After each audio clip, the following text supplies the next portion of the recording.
আসসালামু আলাইকুম গাইস, কি অবস্থা? সবাই ভালো আছেন? জুমার নামাজে যেতেছি ইনশাল্লাহ, আলহামদুলিল্লাহ। কিছুক্ষণ পরে, 1 ঘন্টা খানিক পরে ইনশাল্লাহ খুতবার বয়ান শুনবেন। ইনশাল্লাহ লাইভে আসবো, সবাই শেয়ার করবেন, সাপোর্ট করবেন ইনশাল্লাহ।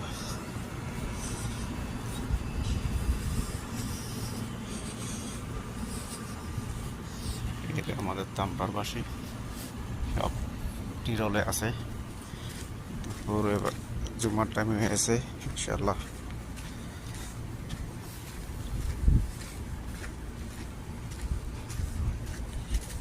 আর সবাই নামাজ পড়বেন ইনশাল্লাহ, 5 ওয়াক্ত নামাজ পড়বেন আমাদের সহিতে। আর জুমার সময় খুতবার আগে আগে যাওয়ার চেষ্টা করবেন, সুন্নত পড়িয়ে বসে কোরআন